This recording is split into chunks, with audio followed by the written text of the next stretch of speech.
O Senhor esteja convosco. Proclamação do Evangelho de Jesus Cristo segundo Mateus. Naquele tempo, Jesus voltou ao templo. Enquanto ensinava, o sumo sacerdote e os anciãos do povo aproximaram-se dele e perguntaram: com que autoridade fazes estas coisas? Quem te deu tal autoridade? Jesus respondeu-lhes: também eu vos farei uma pergunta.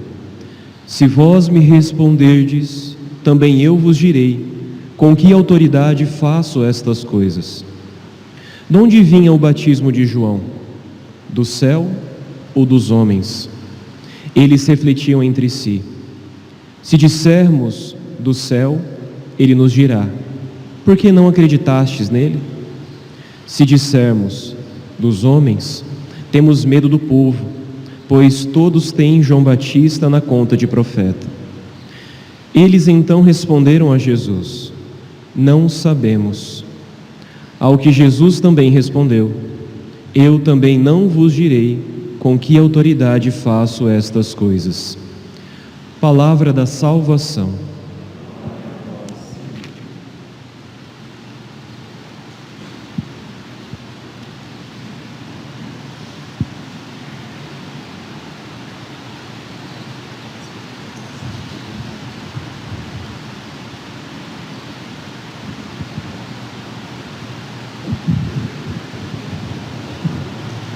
Meus queridos irmãos e irmãs, com alegria recebemos hoje o diácono Pedro Faustino, que tem menos de 24 horas de diácono e veio conosco celebrar a memória de Santa Luzia.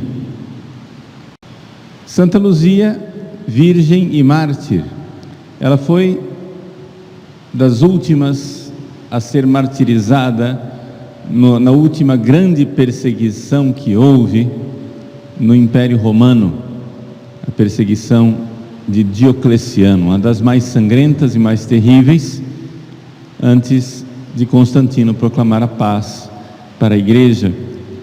Santa Luzia morreu no ano de 304. O martírio desta virgem está ligado ao fato que ela quis se entregar a Cristo. Ela é virgem e mártir de uma forma em que ser mártir não é uma coisa desconexa com a virgindade, mas exatamente o martírio dela nasceu da virgindade. Vejam, Luzia era filha de uma cristã. No entanto, a mãe dela, viúva, já havia programado o casamento para ela, e Luzia tinha secretamente feito o seu voto de virgindade, se entregando a Cristo, mas não tinha coragem de dizer isso para a mãe. O nome da mãe dela era Eutícia. Acontece que a mãe sofria de hemorragia, não é? Fluxo de sangue. E as duas então fizeram uma peregrinação para a cidade de Catânia. Vejam, só para se localizar, Santa Luzia vivia em Siracusa. Siracusa é uma cidade de uma ilha no sul da Itália, chamada Sicília, né? A gente fala ilha, mas é maior do que o estado de Sergipe. Então, só para você entender que é grande, é uma ilhona, né? Então, nesta ilha, a uns 55 quilômetros da casa de Santa Luzia, ela morava em Siracusa, tinha a 55 quilômetros de distância a cidade de Catânia, onde era venerada uma mártir, virgem e mártir também, Santa Ágata. E Santa Ágata tinha morrido e sido martirizada 50 anos antes. As duas mulheres, a mãe Eutícia e a filha Luzia foram em peregrinação, fizeram esses 55 quilômetros de peregrinação, chegaram até Catânia e foram lá para pedir um milagre a Santa Ágata da cura do fluxo de sangue da mãe de Luzia. Quando elas entraram na igreja, estava sendo celebrada a missa, e o evangelho que estava sendo lido era a cura da hemorroísa, da mulher que tinha fluxo de sangue, tinha sido curada por Jesus, não é? Aquela mulher que não ousava tocar, não ousava se anunciar a Jesus, mas ousou tocar a orla das vestes de Jesus, e de repente ela ficou curada. Jesus olha ao redor e diz: quem me tocou? Esse episódio estava sendo lido, não é? E as duas ficaram extremamente comovidas com essa coincidência, e tomaram naquilo um sinal de que Deus queria curar o fluxo de sangue da mãe de Luzia. As duas, então, terminada a celebração, foram devotamente até o túmulo de Santa Ágata, e lá ficaram rezando, como nada acontecia. Terminou que, por causa da viagem, da peregrinação, Luzia terminou dormindo.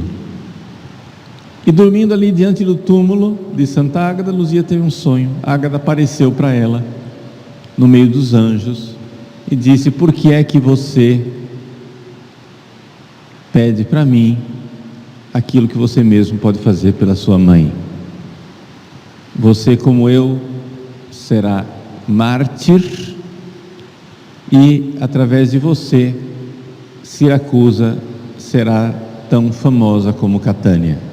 Só para dizer que era a profecia de Santa Ágata de que Luzia também seria mártir, também seria alvo de peregrinação. Pois bem, ela acordou, a mãe viu os sinais da cura, as duas foram curadas, e então Luzia tomou coragem de dizer para a mãe: mãe, a senhora preparou o casamento para mim, mas eu não quero me casar, eu quero me entregar a Cristo, então vamos agradecer a Deus por essa cura. E as duas então voltaram entusiasmadas para Siracusa e começaram a vender os seus bens e dar aos pobres, e foi cancelado o casamento de Luzia. O noivo dela não gostou nada dessa história, e então denunciou Luzia. Por causa dessa denúncia, então foram saber: escuta, mas por que é que você não quer casar? Porque eu sou cristã, porque Jesus é o meu esposo. E então ela foi condenada à morte como cristã, como mártir, para ser martirizada. Só que antes disso, o responsável lá, o juiz que estava julgando, Pascásio, disse para ela: já que você é cabeça dura, você vai ser executada, mas antes disso eu vou fazer você perder a sua pureza. Assim você nem vai ter a pureza como virgem consagrada a Cristo, e nem vai viver. Pronto, crueldade dupla. E Luzia então deu uma resposta, e é sobre isso que eu gostaria de chamar a atenção de vocês. Vejam a consciência cristã de Luzia. Ela disse: mesmo que vocês consigam tirar a minha pureza fisicamente, quando não há consentimento, não há pecado. Vejam o que é que Luzia está nos ensinando. Luzia está nos ensinando, meus queridos, que quem peca não é o corpo, quem peca é a alma. É importante a gente saber disso, porque muitas pessoas acham assim: esses cristãos acham que o corpo é mau, só a alma é que é boa, etc. Não é bem assim. É claro que a alma vale mais do que o corpo, porque ela é imortal. Só que acontece o seguinte, gente: vamos entender que o mal é uma realidade espiritual. Quem inventou o mal foi Lúcifer, um espírito puro, sem corpo nenhum. O mal é uma invenção angélica. Foram os anjos que inventaram o pecado. Foram os anjos que inventaram a maldade, a malícia. E portanto, a maldade, ela vem de uma decisão do espírito. Os animais, os cachorrinhos, as vacas, não pecam. Podem fazer coisas desastrosas, mas não pecam. O animal, ele só tem corpo, ele não tem alma. O animal não peca. Santa Luzia está dizendo: mesmo que vocês me levem para realizar uma relação sexual forçada, queriam levá-la para um prostíbulo, para que ela fosse ali violentada, mesmo que vocês façam violência contra mim, se a alma não consente, não há pecado. Eu continuarei pura, eu continuarei virgem espiritualmente. Isso é uma coisa importante para nós nos darmos conta. Então, assim, faço um parênteses aqui para ensinar uma coisa bem prática que muitas vezes no confessionário aparece. A pessoa tem pensamentos impuros, aí vem no confessionário dizer: padre, eu tive pensamento impuro, eu não sei se eu consenti. É verdade, às vezes é difícil saber se consentiu ou não, mas é também verdade que a maior parte das pessoas não sabe o que é consentimento. O que é um consentimento? Veja, se vem um pensamento, se vem uma imagem, se vem um olhar que você, assim, sem premeditar, de repente o seu olho bate num lugar que não devia, e você sente alguma coisa, até aqui não houve pecado. Sentir não é pecado. Acontece que, uma vez que você sentiu, a sua consciência, ela faz uma coisa chamada advertência. O que é advertência? A advertência é quando a sua consciência chega e diz assim: opa, isso é pecado, isso não pode. Essa advertência é depois da advertência que a inteligência dá à sua consciência, que então você pode ou não pecar, em que você diz: ah, mas eu quero continuar pensando mesmo assim, ah, mas eu quero continuar olhando mesmo assim, ah, mas eu quero continuar fazendo mesmo assim. Vejam, consentimento. Santa Luzia nos ensina que se não há consentimento, não há pecado. Mas quando é que acontece o consentimento? A maior parte das pessoas não consegue discernir o consentimento, porque não consegue discernir a advertência. Então, o processo é o seguinte: sente, adverte, consente. Sem uma advertência não há consentimento. Não existe consentimento inadvertido. Ah, sem perceber eu consenti. Não, não existe isso. Não existe consentir sem perceber. Você percebe. É um ato de vontade que só existe iluminado pela inteligência. A vontade é que peca. O que peca é a minha vontade. É quando eu digo eu quero. E este eu quero, a vontade é uma potência cega. Ela só pode pecar quando a inteligência, com a luz da inteligência, diz: opa, é pecado. Então vejam a lição que nos dá Santa Luzia. Quando Pascásio quis levá-la para um prostíbulo para que ela pecasse, ela disse: não se preocupe, Você pode, eu não estou consentindo. A minha vontade está dizendo, não quero isto.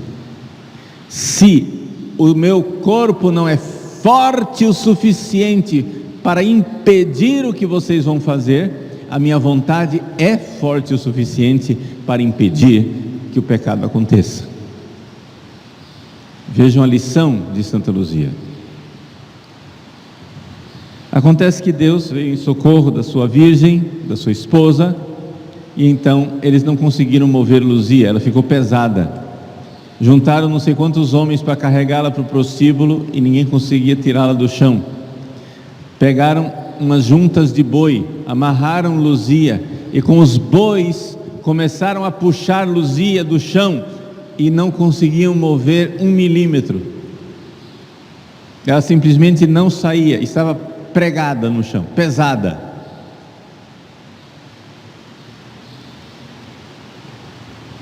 Esse milagre teria sido suficiente para converter os pagãos, mas estavam realmente possuídos pelo demônio, uma coisa cega, e começaram a acusar Luzia de feitiçaria. Você é uma feiticeira, você é uma bruxa, mais uma razão para matar você.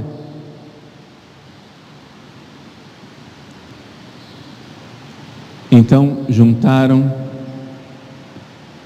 lenha e começaram a queimá-la, e ela não queimava,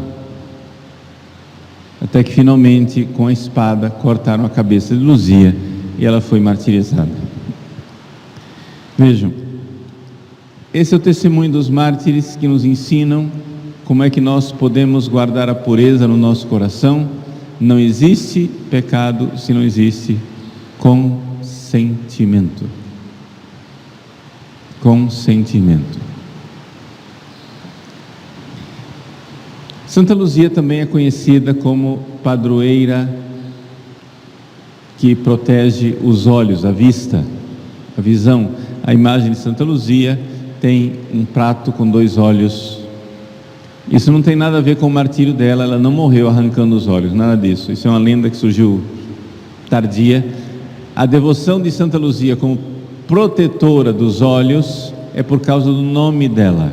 Lutia vem de luz, Luzia, luz, e exatamente por isso, por causa dessa luz, ela foi invocada durante a Idade Média como sendo a santa que protegia as pessoas das doenças nos olhos. Então colocamos nessa missa também a intenção de todos aqueles que precisam da intercessão de Santa Luzia para a cura dos males ligados aos olhos, à vista, não é? E assim ela no céu intercede também por nós em nossas necessidades físicas. Vamos, na proximidade do Natal, celebrar Santa Luzia, sabendo que essa luz que ela traz no nome nos recorda da luz eterna que é Cristo, que virá para nos iluminar. Um povo que caminhava nas trevas viu uma grande luz. Que Luzia interceda por nós.